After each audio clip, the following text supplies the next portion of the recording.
हिंदू, मुस्लिम, सिख, ईसाई सबको समान लिखा है। मिटाकर जाति पाति भेदभाव बाबा साहब ने संविधान लिखा है। जी नमस्कार, जोहार झारखंड, नमस्कार। आप देख रहे हैं अपना भारत महान और मैं हूं छरण कुमार। इस वक्त मैं मौजूद हूं मिराल प्रखंड में। हमारे साथ बातचीत करने के लिए जो गेस्ट हैं उनका परिचय का मोहताज नहीं है, फिर भी मैं बता देना चाहता हूं कि मिराल प्रखंड विधायक प्रतिनिधि डॉक्टर लालमोहन जी हैं। सबसे पहले आपका स्वागत है मेरे चैनल। धन्यवाद। आज जैसे कि पर्व है, भारत का प्रमुख त्यौहार में से एक छठ महापर्व है। तो हम सब जानते हैं झारखंड, यूपी, बिहार बहुत ही धूमधाम से मनाए जाते हैं, लेकिन ये पर्व हम क्यों मनाते हैं? देखिए, हिंदू के जो प्रमुख शास्त्र हैं, सिद्धांत हैं, संविधान हैं, उसे आप महाकाव्य के रूप में भी कह सकते हैं।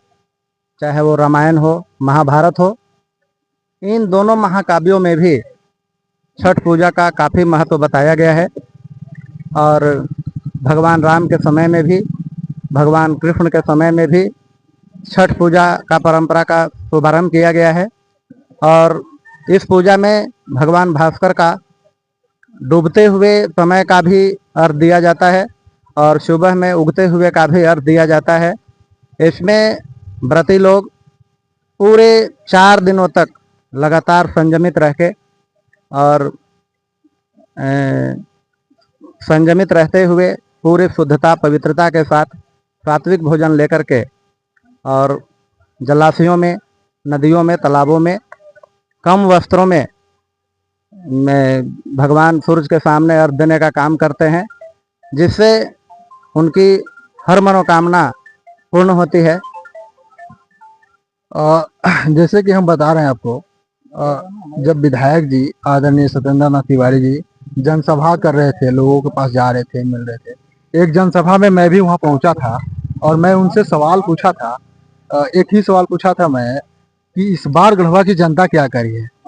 तो उनका जवाब था पूरे कॉन्फिडेंस के साथ कि इस बार गढ़वा की जनता कह रही है कि हुई भूल सो हुई भूल, अब चुनेंगे कमल का फूल। तो विधायक जी को इतना कॉन्फिडेंस कैसे था?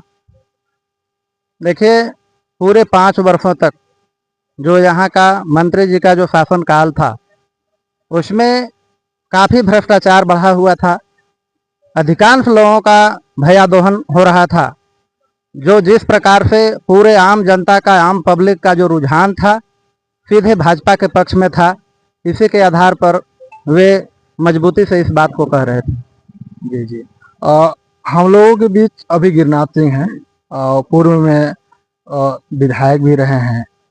तो उनसे जब एक पत्रकार भाइयों ने सवाल किए कि ये बताइए कि पहले का राजनीति में और अब का राजनीति में क्या फर्क है, तो उन्होंने बताए थे कि पहले के राजनीतिक शोषित, वंचित, गरीबों की सेवा की राजनीति होता था, लेकिन अब जो है नेता अपने सरकारी धनों को अपने धन में बदलने की राजनीति कर रहे हैं। और इस पर आप क्या कहिएगा? देखिए, सत्येंद्र नाथ तिवारी का पिछले 10 वर्षों का कार्यकाल देख लीजिए, या अभी फिलहाल 1 वर्षों के कार्यकाल में इनके कोई भी राजनीतिक जीवन में एक भी किसी भी प्रकार का कोई आरोप नहीं लगा है, जिससे आप उनके विचारों पर आप किसी भी प्रकार का बात को कह सकते हैं। उन्होंने निष्पक्ष तरीके से, ईमानदारी से सभी के हितों में काम किया है। उन पर किसी भी प्रकार का आज तक भ्रष्टाचार का मामला उजागर नहीं हुआ है, कहीं से भी सुनने को आपको नहीं मिला होगा। जी, हम सब जानते हैं कि एक विधायक को 1 साल में 5 करोड़ रुपया मिलता है, 25 करोड़ रुपया मिलता है। अगर आप सब नहीं जानते हैं तो इस वीडियो के माध्यम से आप जान जाएं। वो भी निजी खर्च के लिए, जैसे स्कूल का बाउंड्री टूट जाए, सड़क मुरम्मती के लिए, जो गांव अंधेरा में तब्दील है उसे उजाला के लिए मिलता है, लेकिन ये सब देखने को नहीं मिलता है सर पूर्व में। देखिए, दुर्भाग्य है कि इस सरकार को हेमंत सोरेन के 6ठे वर्ष के कार्यकाल में अभी तक किसी भी विभाग में कोई भी सरकारी मद का राशि नहीं आया है। और इस कारण माननीय विधायक जी के द्वारा जो विधायक कोटे से जो छोटे मोटे कामों का जो शुभारंभ होता, वो अब तक आपको देखने के लिए नहीं मिला है। इसके पीछे सिर्फ यही कारण है कि आज तक इनका यह भी जो आप जिस कोटे की बात कर रहे हैं उसको पूर्णतः रूप से रिलीज नहीं किया गया है, यही कारण है। जी जी।